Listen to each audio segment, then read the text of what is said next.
Once again, my name is Justin Trumpet, the host of JMT Mic'd Up. I'm here with my special guest, Florida A&M running back Kelvin Dean Jr.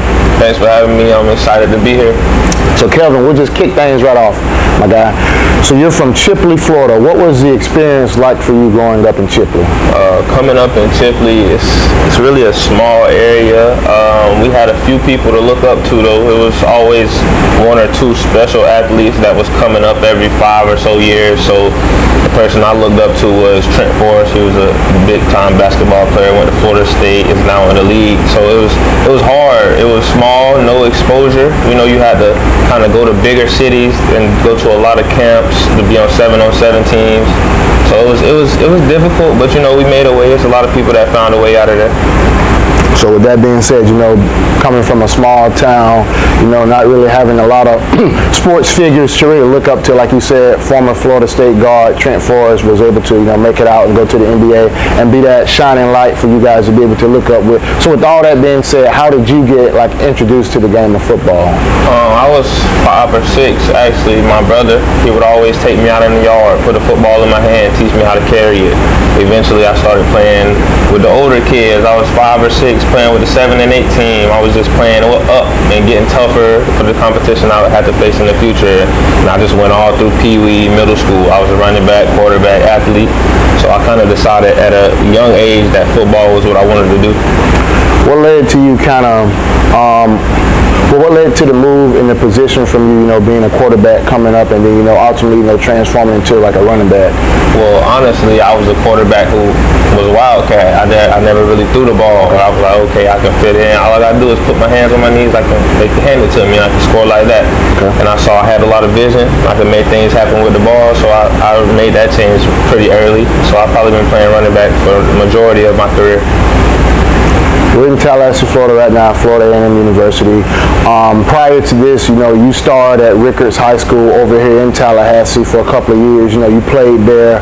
How would you kind of like put that in words, like your time, you know, playing at Rickards High School, you know, playing football in this Big Bend area? First of all, shout out to Coach Devin Rispers. Also, one of the guys that in high school got me on a 7-on-7 team, introduced me to a big city, showed me the talent levels of Tallahassee, and me and my parents came together, decided to make that move over here to Rickards. It was great, actually, for my recruitment and process of me being ahead of time before I got to college. But Coach Riss, he kind of helped me through the process of introducing me to 7-on-7, Adidas, Under Armour camps, and just showing me how it would be as being a big-time recruit.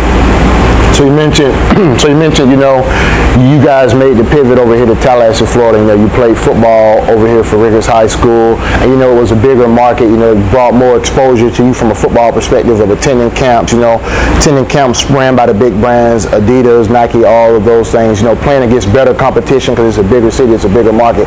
With that being said, like, what were like some of the things? Like, what were some of the key takeaways when you got down here? You know, you were playing against some of that competition. And you know, you were going to those camps against different guys in the bigger city and the bigger market, you would say? One thing I always kept in mind when I came up was that eventually your talent will get caught up to by hard work that folks are putting in. So when I came over here, the talent level was 10 times higher than where I came from originally. So I saw that I had to put in more work if I wanted to get to the top where I wanted to be at. So it just came with going in hard in the weight room, grinding, eating right, living right, taking care of my body, making sure I'm first place when we're running and doing conditioning, being a leader for those around me. It just made me have to take a bigger role and actually advance my mind further than where I was when I was at Chipley. So after you finished your career at Rickards High School, you had committed to the University of Temple out of the gate, but then later on down the line, you decommitted. Like, what was, you know, like, what kind of played a factor into that? I went to Temple. It was my first official visit. It was like, wow, this is beautiful. They showed me the red carpet, as everyone will do when you go on a visit. At that time, I didn't know that. So it was my first visit. You know, I loved Coach Collins, Jeff Collins. He was a nice coach. The scheme fit me perfectly. I felt like I could go in there and play. And eventually I took another visit to FAU later on in the year, and I was like, wow, this feels like home. It's closer to my family. They can drive to my games. The running back coach had actually played in the league, Kevin Smith. So it was just a better experience for me to be playing somewhere in Florida. Okay. So then, like you said, you went to Temple, you had committed there, and you decommitted there because you felt like, going to FAU, it would be closer in your home state, closer so family could commute up to watch you play and stuff like that. So with all that being said, okay, you commit to FAU, year one, Lane Kiffin's a head coach right out of the gate. He's your head coach. And like you said, the former running back coach there, when you first committed there, played in the NFL. What was how was that experience, going to FAU, going to a different part of the state, what was it like, moving down there, getting accustomed to the area, a different part of the state that, you may have never seen prior to you, committing there. What was that whole experience like? Well, the feeling was just different. The school is a mile and a half away from the beach, 1.8 miles. The environment is always sunny, never really too gloomy or cold, rainy. So that's different from where I came from, just off of the rip. And then the coaches, I love the coaches, the staff, everyone made me feel like I was at home, and I felt like I could actually learn from the coach that I had there. And that season, we were amazing. We went 11-3, won a championship. So I got a ring. I had a few carries in the bowl game. I played in 4 games that season. Got my red shirt or whatever. But the whole experience of the season introduced me to the correct way to college football and how it's supposed to be. With all that being said, you committed there and all that stuff, looking back on your time there, how would you put your how would you put your playing career there in words, if you could put them in words? It was a lot of work. It was difficult. I had to overcome plenty of adversity. So I'm just gonna say, based off my career there, I learned how to overcome adversity. Even though you may be loved here, you might not be loved as much there. So I just want to tell everybody to go where you're valued. Okay. When you speak of adversity, when you speak of, you had to overcome adversities, were some of the adversities like injuries kind of, shot up during that, over the course of that time? It just came with actually being patient. I had older guys in the room that had been there, veterans that the coaches wanted to see play. I was still learning, hitting my freshman wall, so it just came with the learning process, growing pains, getting better, getting stronger, getting faster, knowing I came from a small town like Chipley. We were underdeveloped off of the rip coming out of high school, so that was the difficult part, just getting the groove of things. So now, obviously, last season, you were there. You guys did not win a lot of games. You guys did not have a great season like you guys hoped to have. After that season, you initially decided to enter the transfer portal. Upon entering the transfer portal, what was some of the upon entering the transfer portal, what were some of the things that you were looking into or hoping when you entered your name in the transfer portal? I was trying to find somewhere that I could see myself fitting into the offense, somewhere I believe that the coaches believe I can come in and help impact the offense, somewhere where the coaches were legit, want to keep everything honest with you. You don't have to worry about them lying to you or, just making up stuff to make you happy. So I just wanted to be around honest people and give myself the best chance to succeed for my family. Got in the portal, you were looking for a new home, somewhere where you could fit in and you could be utilized to the maximum of your potential. You decided to commit to Florida A&M University, #1 HBCU in all the land. What played a factor in you ultimately deciding to land at Florida A&M? Like I said earlier, the first person that hit me up when I got in the portal was my guy, Coach Rispus, and then Coach Simmons, and they made me feel at home. They were the first ones to jump on me, give me a visit. That's the most important thing. You going where you're valued, where they want you, where they believe in you. So I felt like they believed in me, and you play way better. It's a better driving force behind you when you know that people believe in you. The people that you're playing for actually believe in you. You mentioned head coach Willie Simmons. How would you describe head coach Willie Simmons? I love Coach Willie. He's a real stand-up guy. He's out here at all the events, making things happen. He's a likable guy. You know, he's not too big, don't have a big head. You know, he keeps everything honest, and he tells you straightforward what it is. So that's all I like to see in a coach, is someone that's going to tell you how it is and keep it real with you. Don't sugarcoat no feelings. You can't grow if people sugarcoat feelings with you. So I think Coach Simmons is a great coach, and he got a good plan for us around here. So last season, Florida A&M was ranked last in the SWAC East division for running the football. Now, obviously, you come over, being a running back, adding more depth to that room. So how is like the running back room, like the depth in the room, like how's that?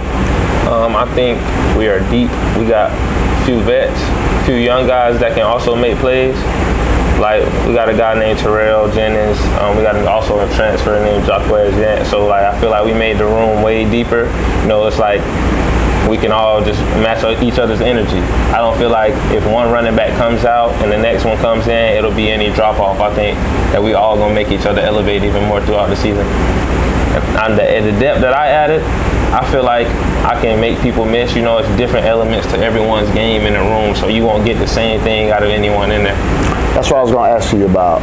It's funny you mentioned, you know, like the value that you add to the room. I was going to ask you about, like, when you initially committed here, like, what is like your role going to be? Like, have they discussed with you like what your role is going to be, a part of the running back room or anything you could share? When it comes to a role, I just want to do what I can do, you know, to help the team win. I'm be a receiving back, running back, whatever they need me to do, all-purpose back pretty much. So now, like I said, you know, we're at Florida A&M University. Now you have a new running back coach by the name of Marcus Winham. Like, what's your relationship, and like how has it been, you know, like to be, you know, playing for a new running back coach? Playing for a new running back coach, I was just looking for someone who knew the game, who can train me, my mind mentally and physically, show me what to do out there. He's athletic and agile enough to actually go through the movements during the drills and show us what we're supposed to do. He's young, youthful, he's smart, he knows the game, man. He has the most different coaching style that I've saw so far since I've been playing college ball.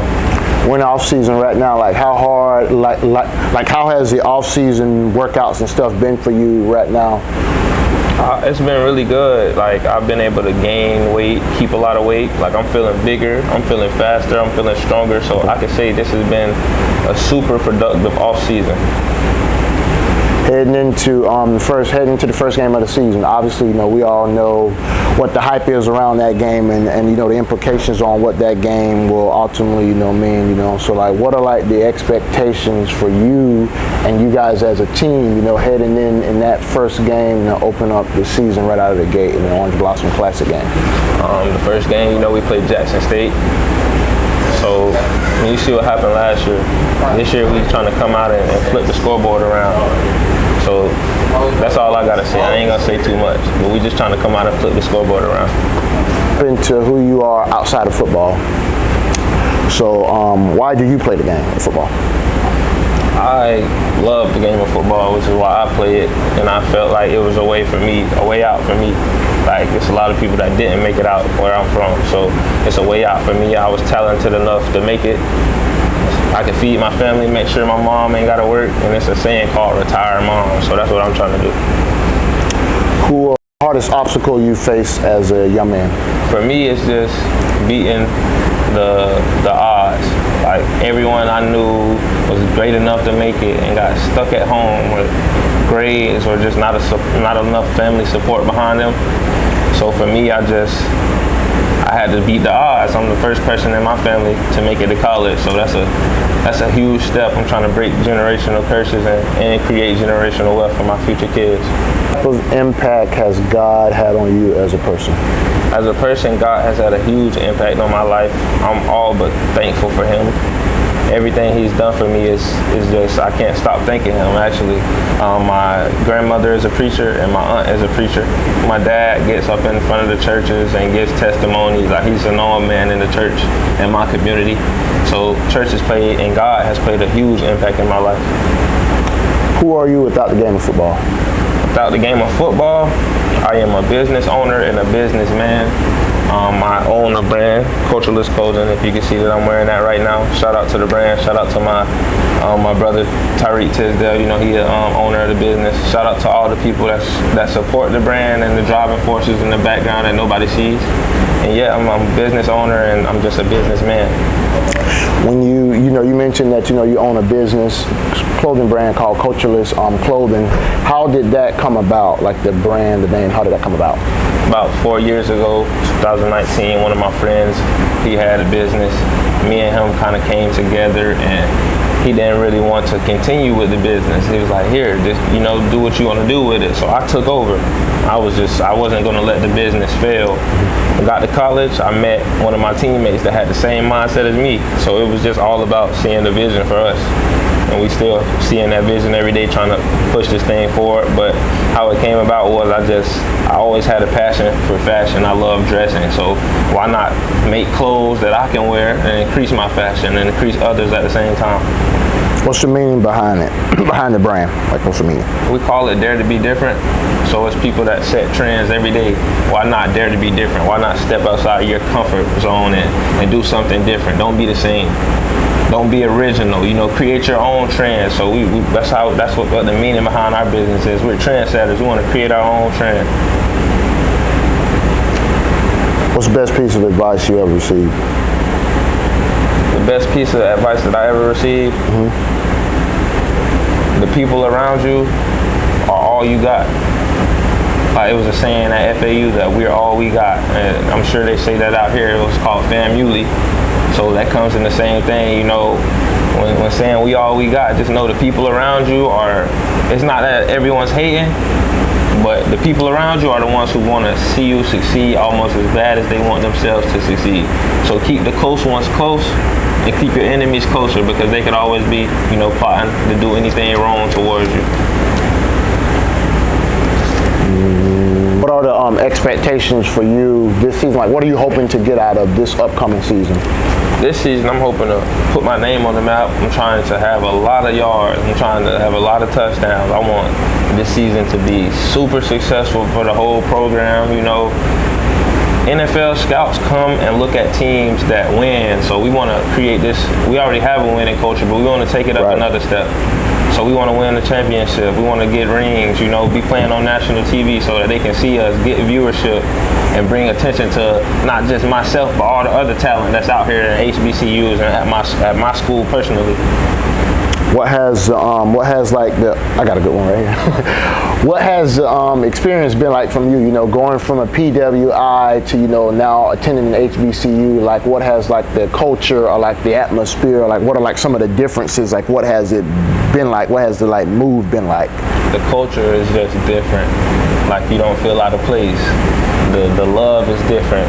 It's amazing people around here willing to help you out with whatever you want to do.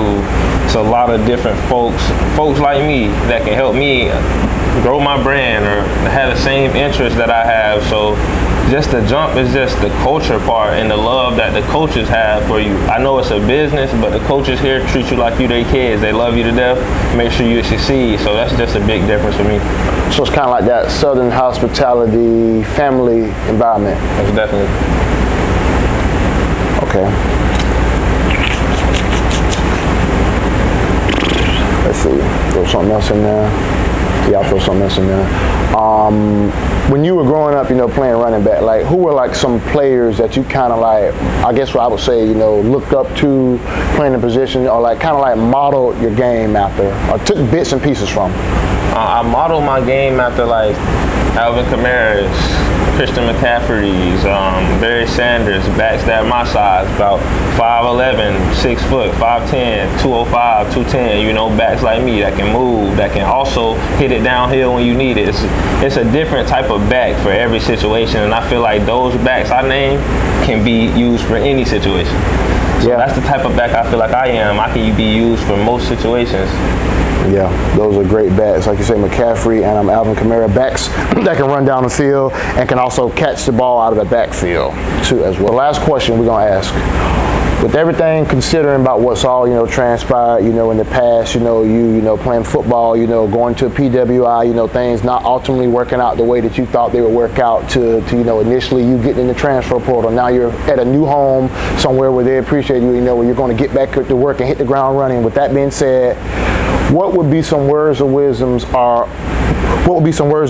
advice that you would give to young men and young women out there who may be young like yourself, or who may want to play college football, or not even to play college football, you know, enroll in college, you know, graduate college, you know, make history in their family, you know, be a first generational college student athlete or student, and, you know, walk across that stage and get their college degree? What I want to tell everybody is to always be yourself.